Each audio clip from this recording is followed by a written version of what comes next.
Oke, kita mulai ya. Pernah kepikiran nggak gimana kalau seumur hidup ini kita ternyata salah kaprah soal uang?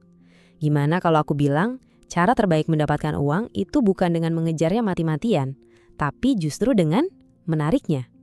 Nah, kali ini kita akan bedah tuntas konsep itu. Kita akan belajar berhenti berlari dan sebaliknya mulai jadi magnet uang dengan memahami energinya. Siap? Yuk kita selami bareng-bareng. Pernah nggak sih kamu ngerasa kayak gini? Kayaknya udah jungkir balik kerja dari pagi ketemu malam, udah coba ini itu, tapi kok ya isi rekening gitu-gitu aja. Hidup rasanya sempit, selalu ada aja kurangnya.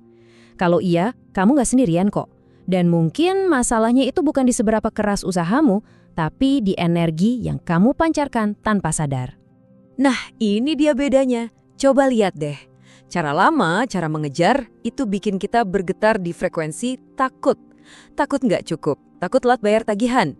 Dan ironisnya, getaran ini justru ngirim sinyal ke semesta, aku belum punya. Sebaliknya, cara baru ini ngajak kita buat bergetar di rasa cukup. Bukan pura-pura kaya ya, tapi merasa cukup dari dalam. Saat itulah kita jadi magnet dan aliran kelimpahan itu datangnya alami, nggak perlu dipaksa-paksa. Sekarang yuk kita bedah lebih dalam lagi, kenapa sih tindakan mengejar itu secara energi malah bikin uang makin lari? Kuncinya itu ada di pemahaman kita soal apa itu uang sebenarnya. Ini konsep intinya, tolong dipahami baik-baik ya. Uang itu bukan cuma kertas atau angka di layar. Dia itu energi. Energi yang punya kesadaran.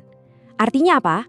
Artinya, dia bisa ngerasain getaran batin kamu, rasa takutmu, cemasmu, atau sebaliknya, rasa tenang dan percayamu. Uang itu nggak datang karena dipaksa, tapi karena nyambung sama frekuensi kamu. Analogi ini, wah ini cakep banget dan ngejelasin semuanya. Waktu kita panik ngejar-ngejar uang, kita itu persis kayak anak kecil yang lari-larian ngejar kupu-kupu. Makin kita gerasa krusuk, makin kupu-kupunya terbang entah kemana. Tapi coba deh, kita diem, tenang, buka telapak tangan kita. Tahu-tahu kupu-kupunya datang dan hinggap sendiri. Begitulah cara kerja energi. Bukan dengan paksaan, tapi dengan penyelarasan. Jadi, poin yang paling krusial tuh ini. Kamu boleh aja teriak pengen kaya, pengen kelimpahan. Tapi kalau saat kamu teriak itu getaran kamu adalah aku butuh banget atau aku takut miskin, semesta cuma bakal mantulin balik kondisi terus-terusan butuh itu ke kamu. Jadi yang penting itu bukan apa yang kamu mau, tapi siapa diri kamu saat ini. Oke, kalau nggak bisa dikejar, terus gimana dong caranya? Nah, jawabannya adalah dengan menjadi magnet. Yuk kita lihat gimana caranya kita bisa secara aktif ngubah diri jadi magnet rezeki. Hukumnya itu sebetulnya simpel banget. Frekuensi yang sama saling tarik-menarik. Kalau kamu terus-terusan panik mikirin tagihan, kamu itu secara harfiah lagi nolak energi uang. Sebaliknya, saat kamu bisa ngelatih diri buat tenang, percaya, dan merasa cukup dengan apa yang ada sekarang, kamu otomatis nyalain frekuensi yang narik uang buat datang.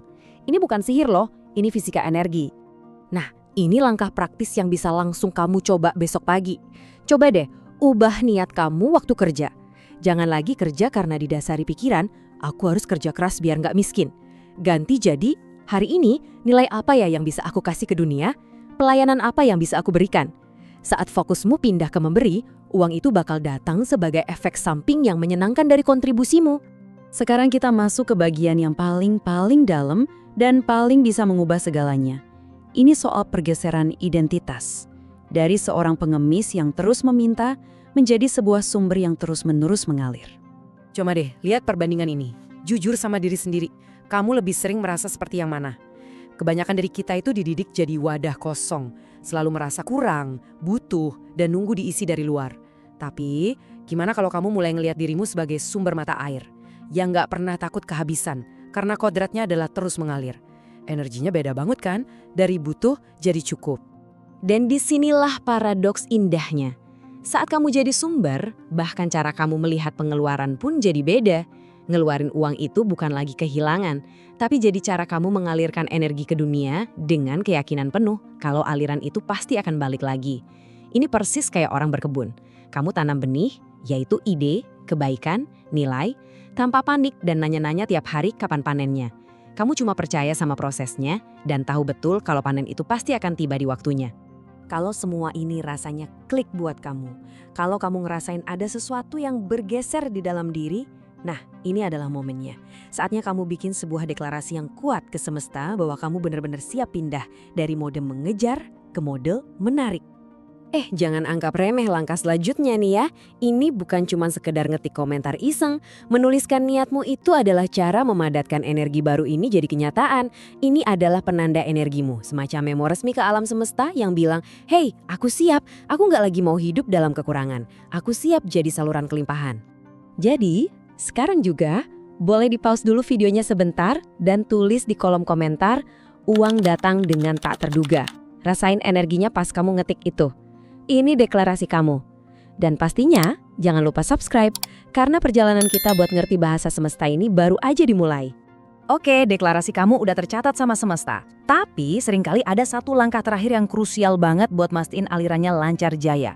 Yaitu ngeruntuhin tembok-tembok tak terlihat yang tanpa sadar kita bangun sendiri. Coba dengerin ini deh. Kedengeran familiar nggak? Uang itu susah dicari. Atau orang kaya itu sombong. Seringkali ini tuh bukan keyakinan asli kita loh. Ini adalah program bawah sadar yang kita dapat dari kecil, dari lingkungan. Nah masalahnya, meskipun secara sadar kita pengen kaya, kalau di dalam hati masih ada keyakinan-keyakinan ini, kita itu ibarat narik uang pakai satu tangan, tapi di saat yang sama ngedorongnya pakai tangan yang lain. Terus gimana cara ngelepasinnya pas rasa cemas soal uang itu datang? Kuncinya, jangan dilawan. Pertama, akui aja. Oh, ada rasa takut nih. Lihat aja rasa takut itu dengan lembut, tanpa ngejudge. Kedua, jangan dilawan. Karena apa yang kamu lawan justru makin kuat. Ketiga, surrender atau berserah.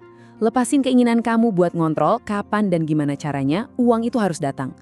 Dan yang terakhir, tanamkan rasa percaya. Percaya kalau kelimpahan itu juga lagi nyari jalan buat nemuin kamu.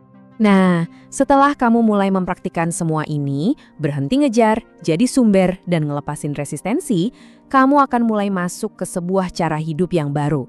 Sebuah kehidupan yang ada di dalam aliran atau flow. Tolong ingat ini baik-baik. Energi uang itu sifatnya kayak air.